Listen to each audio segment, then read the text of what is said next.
Odinaka, what is wrong with you? Why are you like this? Eh? Talk to me, she shouted as Odinaka fell on the ground and started vomiting blood. Ah! Somebody help me! My queen! My king! She shouted, already in tears as she tried to wake Odinaka up, but he wasn't bulging. Hello guys, welcome back to my channel. Before we dive into this interesting story, please consider to subscribe to this channel and turn off your notification bell for more interesting stories. And for my returning subscribers, I say thank you. Now, join me as we dive into this interesting and intriguing story.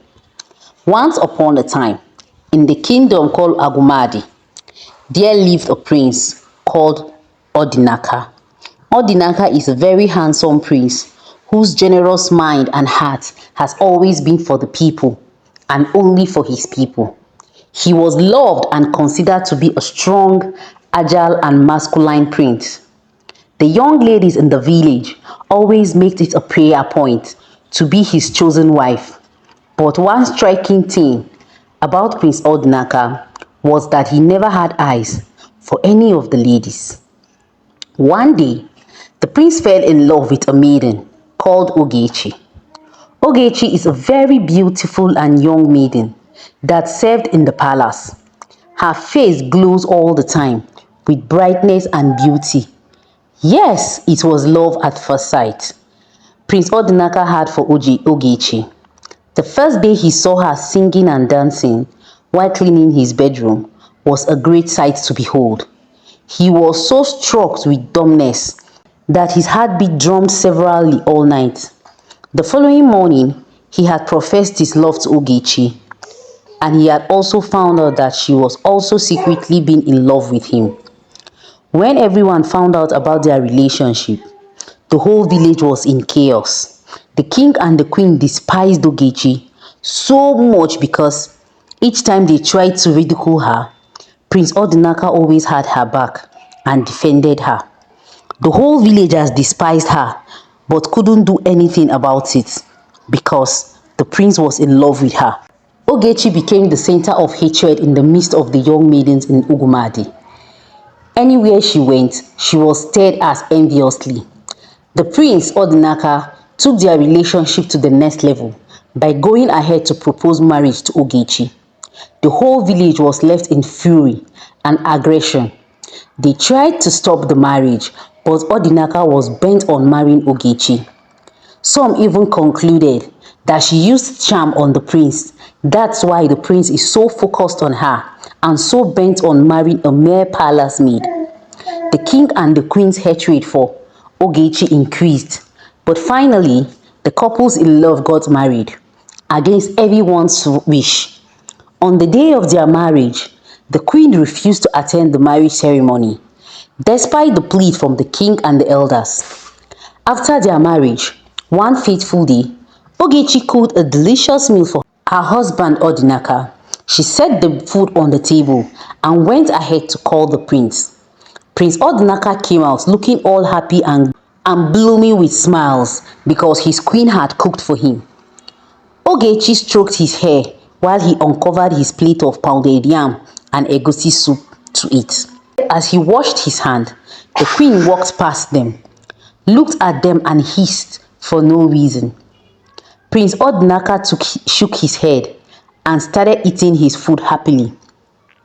After he was done eating, he smiled happily and Ogechi packed the plates. She came back to the parlor and saw him sitting down, watching some drama on the TV. She smiled and sat down with him. Few minutes later, Prince Odinaka started feeling uncomfortable in his stomach.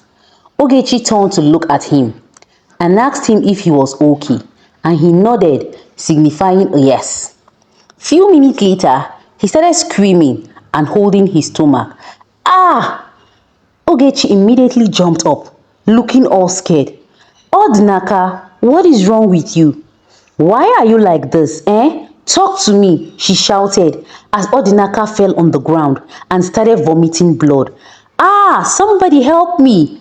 My queen, my king, she shouted, already in tears as she tried to wake Odinaka up, but he wasn't bulging. At this point, the king and the queen, likewise every other person in the palace, run to the scene.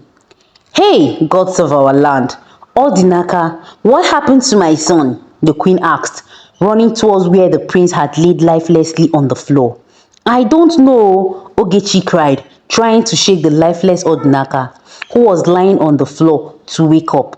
"Immediately, call the royal ambulance," the prince ordered, and within few seconds, an ambulance had arrived at the palace. Odinaka was hurriedly carried by the palace guards into the ambulance, while the king and the queen, Ogechi and others followed, crying. The ambulance was driven out of the palace and straight to the hospital. The prince was rolled out into the operating ward while the doctors began their treatment and diagnosis. Few hours later, the doctor walked into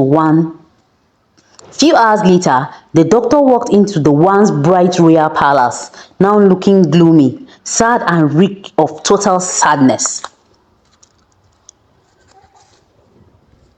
The atmosphere was very dark and covered with invincible thick smoke. No one needed to be told that something abominable had occurred. The doctor walked in, and almost everyone at that moment jumped up to their feet with an immediate effect, eager to know what the doctor had to say. "Doctor, what is wrong with my son?" the queen asked, with so much worry and disturbed all over her face. Ogechi, whose face has been covered with tears all this while, immediately cleaned her tears and stood up to meet the doctor as well. "Doctor, please, how is my husband?" she asked. The doctor, who was in and sat down, there was something unusual on his face that no one could explain. He cleared his throat and looked at their faces. He shook his head sadly, and the queen felt as if she wanted to run mad at that point. "Doctor, talk to me. What is wrong with my son, please?" she begged. "I'm afraid to say this, but the prince was poisoned," the doctor said, and everyone shouted. "We found out some poisonous substance in his food," he continued, and everyone shouted. "Eh? Abomination! Aru!" they all exclaimed, opening their mouths in shock and spitting on the ground. The queen was screaming and crying. Suddenly, she turned to Ogechi at that point, who was also in shock and crying at the same time. "It's you! Yes, it's you! You fed him his last food. My son hasn't eaten anything than your food since morning." "Ah, so you poisoned my son's food?" she asked, and before Ogechi could say anything, she had already landed her a heavy hot slap on her face. "Ah, my queen, I will never do such a thing." "Ah," Ogechi cried. "You dare open your stinking mouth to lie to me? Who the hell do you think you are? Ah, so you finally succeeded. You finally succeeded in carrying out your evil plans. Eh, Ogechi? Eh, Chimo," she cried, while Ogechi cried too, shaking her head in defense. "No, my queen, I didn't do it. I will never do it. I will never poison Odi," she cried. "You liar! You better pray that nothing happens to my son. If not, Ogechi, you will have yourself to blame," she shouted and walked out of the palace. The king looked at her disgustingly too and walked out. Likewise, every other person there, the maids, the guards, and the prince Odinaka two sisters, Princess Melody and Princess Mirabel, and Prince Chibuzo. Odinaka's younger brother walked up to her too, looked at her stanchly. "I've never liked you ever since you became the crown princess of Ugumadi, but I never knew that you were this disgusting. Just like mom said, just you better pray that nothing happens to my brother. If not," Princess Mirabel said, and walked out angrily. Prince Chibuzo and Princess Melody did not say anything. They only looked at her and walked out. Ogechi cried endlessly.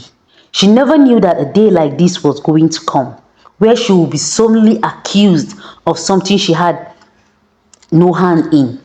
Every day, she would pray for Odinaka's recovery, She will kneel down and pray to the gods of Ugumadi, and to every god she could possibly reach out to. Her pains were extreme, and above all, her capacity. She wanted everything to go back to normal. She wouldn't wish for all this to happen. Not it, not again, not anymore. She wished all of them was a dream, and she wished to wake up from the dream. But everything only got worse the day the royal doctor visited the palace. The whole palace was reeking of sadness and gloomness. There have never been a happy day ever since the announcement of Odinaka diagnosis. No one smiled and everyone really talked. All in their private places will pray for the safety of Odinaka. No one wanted to lose him except for that one person. The doctor walked into the palace and found everyone already sitting down in the parlor waiting for his arrival. He had already announced his coming over to the palace to communicate an information. Everyone pierced his eyes as he walked in. There was something more unusual in his eyes, an appearance, and at the way he walked in before. The whole atmosphere was very gloomy, reeking of sadness, disappointment, and a thick dark smoke that was about to befall the people of Ugumadi. Doctor, you said you wanted to tell us something. Please, what is it? We are all ears, the queen told him, and the doctor slowly shook his head. At that point, everyone's heart immediately stopped beating. Doctor, please talk to us. What is the matter? What is wrong with Odi? What is wrong with my husband? Ogechi stood up with tears already dangling at the corner of her eyes. The doctor exclaimed sadly. He didn't know how to drop the words. He didn't know how to start explaining it. Doctor, the queen immediately ran up to him in tears and held his shirt. Please don't tell me it's what I am thinking, she asked, looking at him to say something. I am sorry, my queen. The doctor shook his head, trying to fight back a tears from his eyes. The prince is no more. He finally dropped the bombshell, and everyone that stood there shouted in shock. Eh? Some placed their two hands on their heads. Some started saying things like Aru, abomination, Tufiakwa, while turning their hands all over their heads and spitting on the ground. Ogechi couldn't believe what she just heard. She slowly went to the ground and fell on the floor in tears. The queen, after the doctor dropped the bombshell, was so shocked that she immediately had a heart attack and slowly succumbed to the floor. My queen, everyone shouted, running towards where she had laid. The people of Ogumadi never expected something like this would ever befall them. Within a blink of an eye, the crown prince of Ogumadi kingdom was gone. It was like a dream to some folks, and news has already spread round the whole village like a wildfire. The queen, who had succumbed on the floor, slowly opened her eyes weakly. She was surrounded by different individuals as she was laid on the royal bed. My queen, how are you feeling? The queen asked her, but she just looked at him, doctor again, and began to cry. Doctor, please give me back my son. I beg you in the name of the gods. Where is my son? She cried, stood up and looked at Ogechi. The next thing, she began slapping and hitting her. Provide my son for me now. You killed him. You killed my son. You daughter of a nobody. You killed my son. I will make sure you rot in misery for the rest of your life, she cried, while others tried to hold her from doing worse than that. Ogechi continued crying on the floor. Her eyes were so red that she didn't know where to start from to defend herself. She felt all alone. What sort of explanation will she give that will sound appeasing to the ears when all accusations were pointing towards her? She couldn't step her feet out of the palace. Her name was directly on the lips of every villager of Ugumadi kingdom. Every woman detested her. Every lady and every elder were disgusted by her appearance. No one wanted to have anything to do with her. One day, the king called a meeting in the palace, where all the elders were present, the queen and Ogechi, who was on her knees in the middle. You have done a very abominable act, and you must be punished for that, the king said angrily, pointing at Ogechi. But my king, I did not kill Prince Odinaka. I will never do something like that, Ogechi said. An elder slowly cleared his throat and spoke. "My king, may you live long." "Ise," the king responded. "I know that it is a very abominable act that has been committed in our kingdom, and the culprit must be punished. But just like the girl said, she did not kill the prince. We do not literally know who killed Prince Odinaka. I hope that drastic action will not be taken when things have not yet been investigated, and we end up regretting it later. I wish that we investigate further into this murder before doing anything," he said, and the queen stood up at that point. "What other investigation and evidence do you need when it is so clear here that Ogechi is the culprit? She poisoned my son with her food. That is what the doctor said," she said angrily and sat down. Another elder cleared his throat and spoke. "I think, Your Majesty, I will agree with what the queen just said. The queen has a point. Prince Odinaka was killed by food poisoning," said the doctor. "The only person's food he ate that day was the food that was prepared by his wife here, Ogechi. So I don't think we need any further investigation for this," he said, and another elder immediately shouted at him. "Shut up there, chief. Why do you talk like a child? This is a very serious matter we are talking about here. This is the death of the Prince of Umogadi Kingdom that we are talking about here, and not just anybody else's death. That's why the real culprit must be found and punished for his death, to avenge the prince's death. Let us not do something that will attract the anger of the gods of our land. Bikono," he said, as they all started arguing and raining insults on each other. "You are the child here. You are very stupid for calling me that. No, you are the stupid one." The king got annoyed and hit his hand angrily on his chair. "Enough," he said, and they all stopped battering. "Enough of all this rubbish. I am the king and I have the final say. Ogechi," he called, and Ogechi turned. "You are going to stand before the gods of our land and make a swear that you'd have no hand in the death of the prince in 3 weeks. And before 3 weeks, you will be treated and working as a maid that you were already in this palace before my son married you. But that doesn't mean that you will not follow the customs and tradition of our land for widows." "I have said my words," he said, and that was how the meeting ended. Ogechi sat on the floor and cried really hard. She wished Odinaka, the love of her life, never died. She wished she could avenge his death and bring out the real culprits from wherever he or she was hiding. At that point, Princess Melody walked into the sitting room and saw her that way. She has always been the calmest of all her siblings and the eldest child. She bent down at Ogechi and wiped her tears. "It's okay, my dear. I know you did not kill my brother, Odinaka. I know that you are innocent." At this point, Ogechi raised her head up to look at her in surprise. That was the first time since Prince Odinaka died that someone would be telling her those words, the words she had yearned severally for, but found none. She immediately started crying. "Thank you so much, my princess.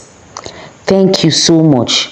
I never knew that you would believe me," she said, and Princess Melody smiled and hugged her, soothing her to stop crying. In a dark night, the atmosphere was screaming quietness and silence. Footsteps were heard in the bush as a maid stood in the dark night in anticipation and fear. Someone who was wearing a long robe with a black long covering from his head to his toe quickly appeared and handed some naira notes on her hand. The maid collected it, smiled and nodded in appreciation. Then the anonymous person slowly left the palace and walked back into the thick bush. The following morning, Ogechi was woken up with noises coming from outside the palace. There were several women outside, singing and asking Ogechi to come outside. "Your husband is gone, oh, you sorrowful woman. that has nobody. Come out oh, and do the needful oh. Come out and face the shame oh. Come out and let's show you what we are made of oh. Ogechi slowly cleaned her eyes and walked out of the palace to go meet them. When she went out, she saw them holding different razors in their hands. At that point, she immediately got scared. The women leader saw her and they started making mockery of Ogechi by placing their palm on their hand in their mouth and making some mockery noises at her. She was dragged from where she stood to the center. They sat her down on the ground and looked at her scornfully. As per the custom and traditions of our land, we are going to be shaving out all this your hair that has killed the prince, the women leader spoke. I did not kill the prince, Ogechi defended herself. Shut up, who asked you? Of course, culprits will never agree that they are the ones until they are shown the other side of life, the women leader said and pushed her to the ground. Our prince lived for 30 years before he died. So we are going to be using 30 different razors to shave your hair until you go bald, she said, and Ogechi started crying and begging them to have mercy on her, but none of them paid heed. Give me the razor, the woman leader commanded, and a razor was immediately given to her. Then she began shaving Ogechi's head. Ogechi couldn't stop crying as she saw her precious hair fall from her head. Her head repeatedly scraped with 30 razors. I didn't kill the prince, she kept on saying while crying. Shut up, who asked you? One of the women shouted. You think we will fall for your nonsense crocodile tears? We already know women like you, and to think that it is our gentle and handsome prince. You think we are going to take it lightly with you? You lie, another woman said angrily, and they all mocked at Ogechi as she sat on the ground while the cruel justice was being done on her head. My dear women of Umogadi Kingdom, make sure that lady lying there receives the best hair scraping ever. Let her feel the pain of how I lost my brother. Prince Chibuzo, who had come out and seen the drama, said, Yes, my prince. They all bowed down, and Prince Chibuzo turned to Ogechi that was sitting on the ground. You killed my brother, right? My one and only brother. I will make sure that the gods of our land strike you to death soon, he threatened and walked back into the palace with all royalty and majesty, while the women continued with their torture on Ogechi. The following morning, Ogechi was being subdued to the rank of a maid, woke up as early as possible, and joined the other maids and started cleaning the whole house. She was the one to clean Prince Chibuzo's room, so she knocked on it and she heard it coming. She went in and Prince Chibuzo was already awake. He was having a shower in the bathroom.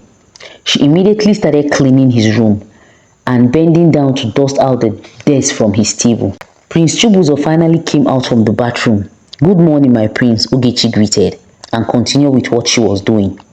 He only nodded and looked at her.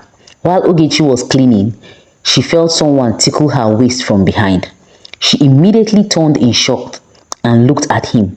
My prince, what are you trying to do? She asked, stammering, and Prince Chibuzo immediately let out a silly grin. Come on, Ogechi, don't pretend as if you don't understand the language. He winked at her, licking his lips. Ogechi immediately shook her head.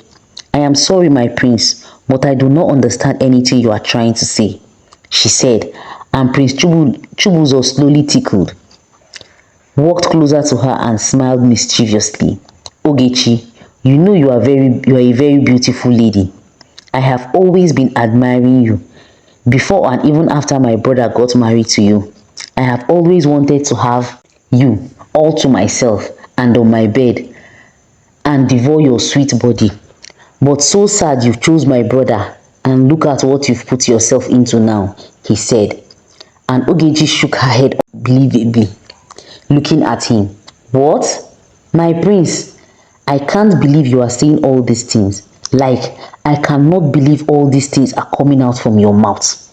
I am your late brother's wife, in case you've forgotten. Ogechi shouted, and Prince Chibuzo immediately slapped her hard. And who are you to tell me what and what not to say? Yes, you are my late brother's wife, and that makes you my inheritance, okay? Get that into your stupid head, he shouted, and Ogechi immediately shook in fear. Then he slowly calmed down and started stroking her face with a nasty smile on his face. See, let me tell you something.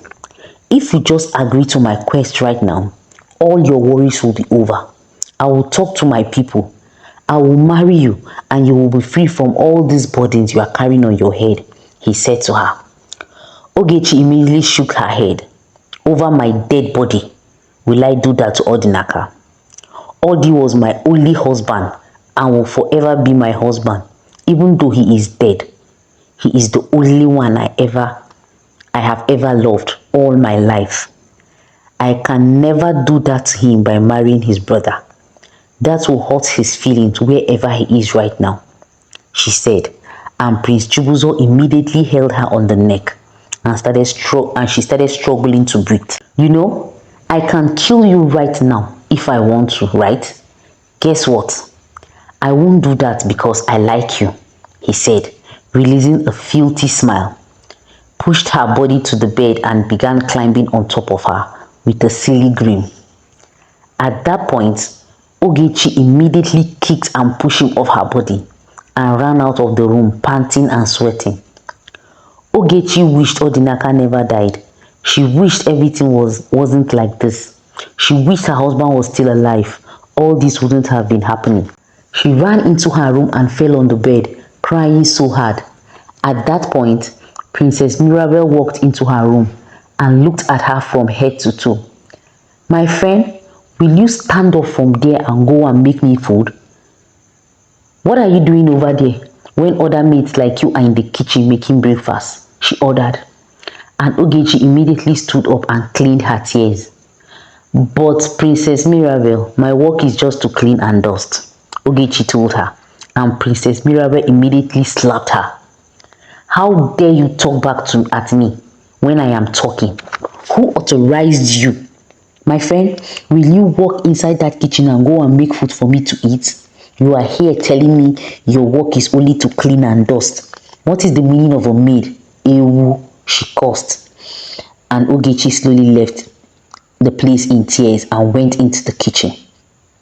As she joined the other maids in cooking, she never imagined that a day will come when she would be subdued back to being a maid. When Odinaka had proposed to her, she felt so loved and cherished that she never believed that the gods would push her out of a maid-like situation. She was so happy and felt so blessed to have met Odinaka in her life. Who would have believed that she would come back one day to where she had once begun? She cleaned her tears and cooked the food. As she was cooking the food, she felt like puking. The smell of the food immediately struck her so bad that she immediately ran out of the kitchen and into the bathroom. She had been feeling very dizzy and ill these past few days. Her body system was so different that she cried endlessly and missed Odinaka more than ever. She went back into the kitchen and everyone looked at her weirdly. She only cleaned her mouth and continued with what she was doing. Few days passed and the people of Omogadi continued with their endless gossip, torture and maltreatment on Ogechi. Life for Ogechi in the palace was worse than ever. The only person that stood by her was Princess Melody, who tried to soothe her every time she cried in secret. Until one day, a loud yell was heard from the king's chambers. Everybody immediately gathered. The king was extremely angry and looked like he would tear one into pieces at that moment. Where is my staff of authority? He shouted, and everyone shook in fear. I can't find my staff of authority, he yelled at everyone, and they all looked at him in surprise and in fear. What? Your Majesty, you mean you can't find your staff of authority? The queen asked, and the king looked like someone who wanted to run mad at that moment.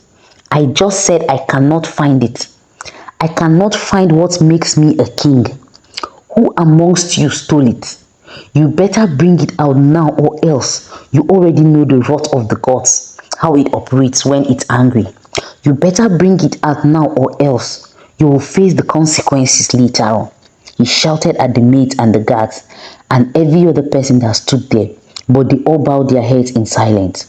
My king, well, why don't we search everyone's room, bags and belongings? I am sure this is the only way to find it, and the culprit wouldn't have gone far with it, Princess Melody calmly said, and the king immediately concurred. I think I'll agree with what my daughter just said. She's right, my king. Let's do a thorough search on everybody's room and sacred places. You can never tell. We might find the staff of authority on one of theirs, the queen said, and the king looked at her and nodded convincingly. I think you both are right. Guards! He called out to the guards and they all appeared bowing before him. Yes, my king. Go and search the whole room in this palace and bring my staff of authority. The culprit must be found, he said, and the search began immediately.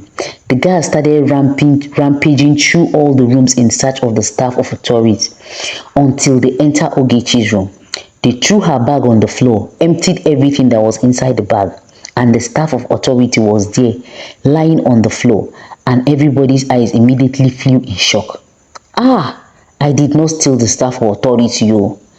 I will never do that, my king. Ogechi immediately went on her knees, crying and begging. Shut up your dirty, smelly mouth, dear, the queen ordered. What do you think will happen to Ogechi? Who do you think stole the staff and is trying to frame her? Or did Ogechi steal the staff of authority? Let me know what your thoughts are in the comment section. Please don't forget to like, share and subscribe, and also hit the notification bell so that you will get notified when I post the continuation of this interesting story. Bye for now.